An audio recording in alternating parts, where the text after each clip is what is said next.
There sure weren't a whole lot of highlights from this one. Avs lose to the Nashville Predators 5-2. Alright, so really, the Predators are a team that should expect to beat the Avalanche, given where the Avalanche are and where the Predators are, being a Stanley Cup finalist last season and picking up Turris for not a single starting player. They're a pretty good team. With that said, the Avs made them look a lot better than they should have. Both teams started off very sloppy, and Nashville considerably more so. Through the first chunk of the period, Nashville had 3 consecutive penalties. Unfortunately, the Avs didn't score on any of them. Now, it wasn't great that they didn't score, but it wasn't horrible. At that point, you still felt like the Avs had momentum from those power plays and were controlling the play more so than Nashville. And then, with about 8 minutes left in the period, Dominic Toninato gets boarded hard and ends up leaving the game. Thankfully, he would return, but what is it with our rookie call-ups and getting hurt, man? Off of this boarding, the Avs get a 5-minute major power play, and throughout the whole 5 minutes, not only do they not score, but they hardly even manage to get set up in the offensive zone. Right then and there, you pretty much already knew where this game was headed. After killing off the 5-minute major, Nashville surges back with a push of their own. In the last few minutes of the period, they seemingly keep it in the Avs zone the entire time. That leads to the Avs taking a penalty with a minute and a half left to go in the game, and because the Avs went 0 for 4 on 11 minutes of power play time in this period, you were pretty confident Nashville was going to score. Less than 40 seconds to go in the period here. Forsberg's just going to slide it over to Subban, who's going to put the one-timer that's going to get all the way through to Varley. From there, you're going to have both Mironov and Barberio as the defensemen down low. Initially, Mironov's going to do a good job of tying up Craig Smith's stick right here, but he doesn't get the body position, allowing Craig Smith to go around him, and I'm not even sure what Barberio ends up doing. He just kind of floats out there and does nothing. So Craig Smith gets to the puck and puts it in. It seems like every time the puck bounces for a rebound in front of the Avs net, at best it's a mad scramble and the Avs get a lucky bounce to clear it, or more often it ends up like this with the puck in their back of their net. The Avs defense just has not been strong enough and has not been positioned well enough down low to help Varley with those rebounds. And yeah, Varley's rebound control hasn't been amazing this year, but you would expect your defense to know that and then be ready to clear those rebounds. So you go into the intermission at down 1 after a period in which you spent over half of it on the power play and have nothing to show for it. That's not good. And the problem here, and it would continue through the rest of the game as well, is the power play failing to adapt. They would continue to try the same things over and over again, despite them not working originally, and they would just continue to not work. Why would Nashville change anything if the Avs aren't changing anything? And this has been a long-running issue on special teams for the Avs, even going before Bednar and all of that. It's where they have their system, but inside of a game, they're not able to make the small tweaks and adjustments to make it work against something that's countering it. So the Avs come out in the second period, and it seems like they're falling into some old habits. They're either shooting it right into Rinne or missing the net high or wide on their quality chances. Maybe it's something to do with Rinne. It seems like he's in their head, as the Avs have lost to the Predators 8 straight now, and they just don't seem to put a lot of quality shots on net. Avs then take a penalty 4 minutes into the second, and while they do manage to kill it, it swings momentum into Nashville's favor heavily. They start pushing, and then around the 9-minute mark, you know it's going to start falling apart. Josi has the puck in the corner. Unfortunately, on the follow-through of his pass, he's going to hit Rantanen in the face with his stick. There's no call there as the puck rims around the boards. From there, the defensive coverage just starts to fall apart entirely. Landeskog mishandles the puck as it bounces up into his knee area. The puck goes to the corner. At the same time, McKinnon starts streaking up the ice towards the far boards to maybe, if they hold possession, get a breakout, or at very least cover the pass back to the point. While that's happening, Landeskog loses the puck battle in the corner and it bounces out towards the circle. Gerard is in a flat foot race here and he loses it. Not only does he lose it, as he realizes he's losing it, he reaches for the puck and takes a weak chop at it that does nothing. That puts him on the back foot for coverage of his man. As you can see, he's not really on the inside between his man and the net, as you should be. This leaves Johnson in an awkward predicament as he has to stay where he is to cover a hard cut to the net. That means he can't cover Josi at all. With Josi wide open, the pass comes across.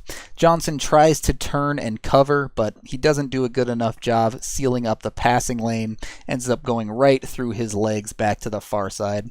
No way Varley can recover at that point, and it's an easy goal.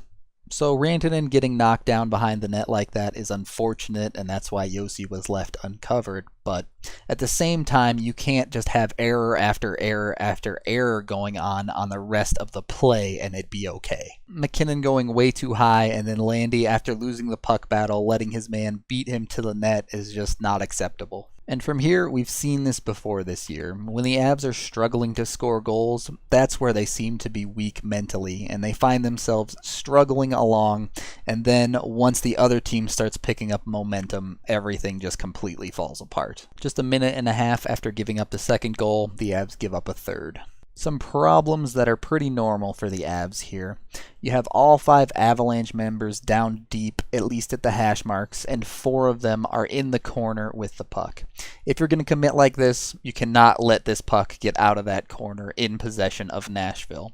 That's exactly what happens. It gets cleanly through a passing lane, despite the passing lane being covered from both sides. Once it comes up through that passing lane to the high slot, you have a bit of confusion with no communication from Confer and Kerfoot. They both think they're playing center and trying to cover the center of the ice, and late Kerfoot realizes he needs to be covering the near side, which leaves Potato wide open. Kerfoot tries to get over in time, but it's too late. Down low, you actually have a good job by Zadorov to win position here and allow Varley to see this shot from Potato, but for whatever reason, Varley just misses this one. Yeah, that one's just cleanly on Varley. When your team's struggling to score and they're down by 2, sometimes you really need a big save from your goaltender, and he just didn't provide a pretty easy one there. Granted, as mentioned, I would like to see the Avs clean up their defensive zone coverage quite a bit, but you know what? Sometimes you gotta expect your goalie to make a save. The second half of the second period was like watching the first half of the first. The Avs would get 3 power plays, fail to score on all of them, and not change anything within their power play system, simply running themselves into the wall that was Nashville's blue line, not trying to get it in deep and win races, not trying to make passes through the Nashville players, simply walking into the trap and turning it over. If anything, the power play actually got worse as the game went on, as Nashville adapted to what we were doing and shut it down even harder.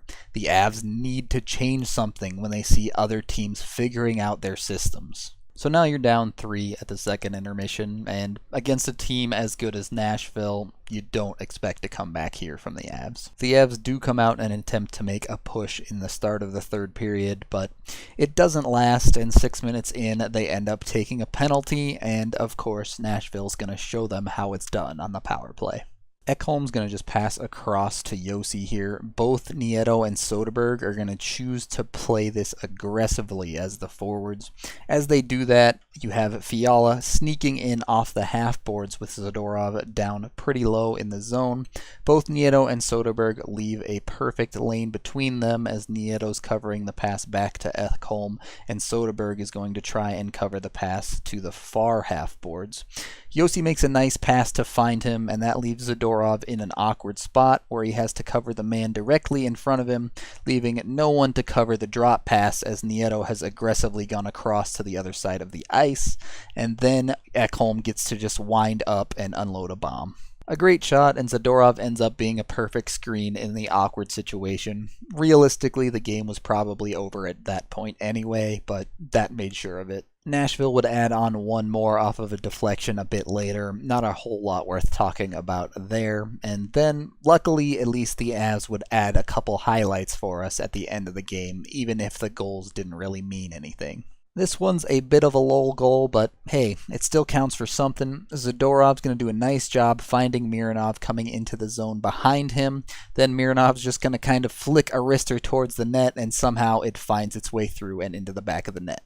Not only is that Mironov's first NHL goal, but it also breaks the shutout, so that one was definitely worth something. As a side note, maybe that keeps Mironov in the lineup, as he struggled quite a bit defensively in this game, but so did Mark Barberio, and somebody's probably got to sit for Big Raw after this game, so maybe it's Barberio who'll be finding the bench and not Mironov. Shortly after, just for record-keeping purposes, McKinnon rings one off the iron for the 12th post of the season. A couple minutes later, a few more Avs decide to pad their stats. Fun fact, if Nashville had challenged this, it might have been called back for offsides. It looks like Compher's back foot might be fully off the ice here, with the puck still not quite fully across the blue line.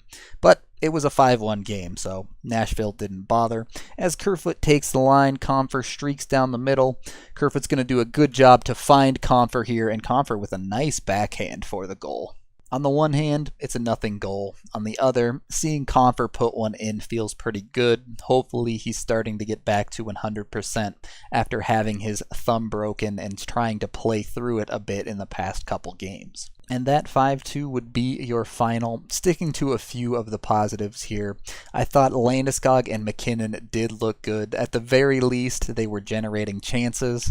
Landeskog just couldn't seem to solve Rene, and McKinnon was trying a little bit too hard to make the perfect shot. Again, Nashville's a good team. You would think they expect to beat a team like us. They're trying to make a cup run this year, and we are realistically rebuilding and letting our youngsters play. With that said, defensive zone needs a lot of work, and power play needs some work as well. Again, I really think the Avs need to look at making in-game adjustments more. Luckily, the Avs won't have long to dwell on this one, as they're right back at it with an afternoon game on the second half of a back-to-back. So that is the end of this game video review. Thank you for watching. I'm Rudo3, and leave our rookies alone.